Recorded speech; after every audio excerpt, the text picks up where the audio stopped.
Hey, what's up guys? Okay, in this video, we're gonna talk about how to charge high ticket for customers. Really what the approach is. I mean, there's a lot of things you can do and a lot of ways you can think about how to charge more, how to get more money up front from people. But really, there's a few principles that I think are gonna help you and we're discussing today. There's no hard and fast rules. I mean, but really, there's some things that are obvious, but you're not, at the end of the day, you're gonna be able to charge what the market can bear. So your positioning really matters. You need to sound very busy. You need to act like you're always giving them a discount. Those things are important. But if the market won't bear what you are charging, you're gonna have to lower your price, right? But don't assume that the market can't bear the higher ticket price. For example, someone with a big budget who already has money allocated to something and they're looking for something, that means their budget is probably a little bit higher and they can afford a higher price, okay? So inbound or outbound does matter. I mean, obviously outbound, if you're soliciting somebody, your price going down a little bit is probably a little bit easier. But if you are having someone come to you and they're saying, yeah, I want this thing, that's why advertising is so important. If someone's coming to you, more likely you can charge a higher ticket. So it's really important. Not always, but it just kind of depends. And then also other times you can start off a lower tier of your pricing and then the customer wants more from you, therefore they kind of increase their own price, which is a great approach as well too, which a lot of folks do. They start off at $347 for a virtual tour and they charge $100 a pano or whatever, and all of a sudden that car dealer wants 10 more panos. All of a sudden it's a $1347 price, and they chose it, so that's kind of nice. But here is some general rules of thumb to think about. You can kind of ignore these notes over here and back here, and just stick with me right here in the middle, okay? So how to charge high ticket. Here's what you need to do. You need to reverse engineer ROI, okay? Really important. You need to think about the value and the results in that dollar figures you're gonna get from somebody. And the only way you can do this is you gotta understand what your customer's transaction value is.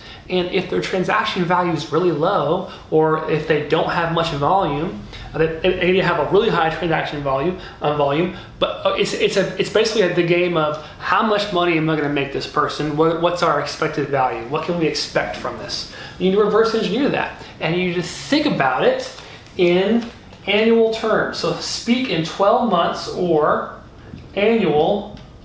I'm going to go off the screen here. Annual terms, really important. Think annual, bro. Over the next 12 months, that's what you need to talk to them about, man, because that's what they're thinking about anyways. The upfront fee is at the end of the conversation, but the next 12 months, how much are you going to spend on this, or how much are we expecting? How many customers are we expecting to get? Throw out some numbers, throw out some guesses. It's okay. I think we'll get you at least 3 customers a month for the next 12 months. Just have an idea. Okay, cool. That's 36 customers, right? So you have to be able to throw out some rough ROIs and speak in annual numbers only. That's how you get someone who's a big spender to really think through what you're doing, right? And then, of course, you need to listen more than you speak. You need to listen and ask questions. Really ask a lot of questions. Turns out there's some, I don't know where it is, but there's some type of time figure that if someone just sticks with you for a while and you listen really well and you ask the right questions, after a while they're just ready to say yes. They've done enough talking, they're ready to just buy, right? So if you have somebody who's listening a lot, asking lots of questions, answering lots of your questions, you will be able to, if you're listening well and you're building trust, it's easier to get the higher ticket price, yes. If you are on the phone or if you're doing a demo on a Zoom call, etc., and somebody is asking very quickly about price, it's not a good thing for you. You want to build up value the most you can before you say price. It's very important. Talk about the process, talk about the different options, talk about the different offers that you're offering. But if they say that quickly, you always need to say, it depends. It depends on what you're trying to do, right? And if someone's just trying to get a price, they're probably just trying to get the lowest price. It's not a very good high ticket customer. Doesn't mean you can't send off someone to go shoot a virtual tour for you, but just be prepared for something like that on the phone or in a demo. And lastly, which, man, this may not seem obvious to a lot of you, but it should be really obvious to those that are experienced. You see to target niches with money, man. Okay?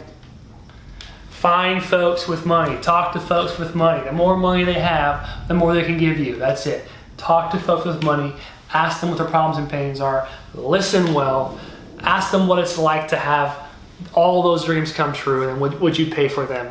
Here's an example of something we can do for you with our virtual tour 360 service, our digital media marketing service, our lead generation service, whatever you want to call it to them in that moment based on what their needs are. But if they have more money, you're more likely to get higher ticket. And don't assume they don't have money.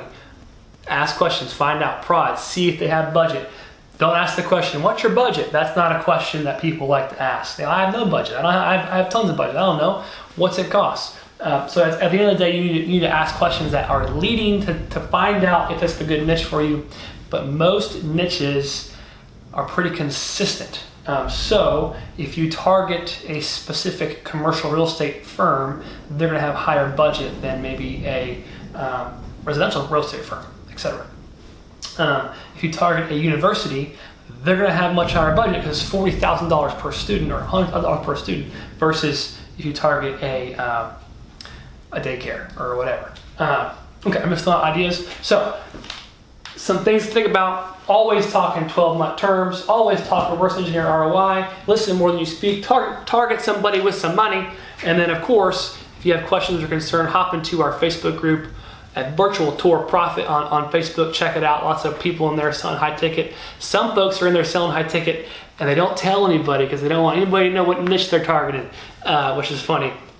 But overall, there's a lot of profit to be made in this service. So if you want to see what some other strategy and approaches are, some other offers you can do, other high ticket services you can offer, check out virtualtourprofit.com, watch the webinar, and of course, go to cloudpaymo.com, sign in, grab you a free demo, and go pre-sell with that thing, man. Sell before you buy, right? Go pre-sell with a free demo on cloudpaymo.com.